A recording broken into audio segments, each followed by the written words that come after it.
So कसा जाणार आहे 2025 वृश्चिक राशीच्या लोकांसाठी हे मी तुम्हाला सांगणार आहे. वृश्चिक राशीच्या लोकांसाठी 2025 हा ठीक जाणार आहे, कारण तुम्ही बघितलं असेल की 2025 मध्ये तुम्हाला थोडासा आईची तब्येत थोडीशी खराब होती, काही गोष्टी तुमच्या अडकलेल्या असतील, त्या गोष्टींमध्ये आता थोडंसं चांगले परिणाम तुम्हाला पाहायला मिळतील. एक लक्षात घ्या, गुरु तुमचा 7व्या घरामध्ये होता आणि गुरु तुमच्या 7व्या घरामध्ये असल्या कारणाने सगळ्या गोष्टी व्यवस्थित होत्या. बट आता मे नंतर गुरु हा 8व्या घरामध्ये येणार आहे. म्हणजे 8वं घर हे गुरुमध्ये आल्यानंतर चांगल्या गोष्टी पण होतात, पण सगळ्यात महत्त्वाचं जर तुम्ही काही म्हणजे ॲक्सिडेंटल छोटेसे प्रॉब्लेम होऊ शकतात. तुम्हाला स्वतःची काळजी मे नंतर जास्त घ्यायची, गाडी चालवताना किंवा एखाद्या गोष्टीवर तुम्ही काम करत असाल आणि तिथे थोडंसं तुम्हाला असं वाटत असेल की काही त्रास होऊ शकतो, तर तिथे तुम्हाला खूप काळजी घ्यावी लागेल.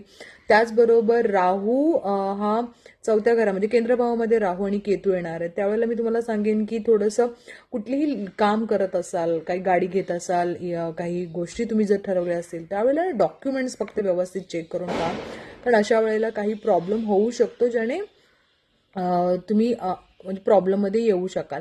त्याचबरोबर पैसा येईल, पैशाचे व्यवस्थित येईल, पण हळूहळू प्रमाणात येईल. त्यामुळे त्या एक गोष्टीची काळजी घ्यायची आहे. स्वतःच्या तब्येतीकडे मात्र चांगलं लक्ष द्या. त्याचबरोबर शुक्र महादशा भरपूर जणांची चाललेली आहे, काही जणांची वृश्चिक राशीच्या लोकांसाठी तरी शुक्र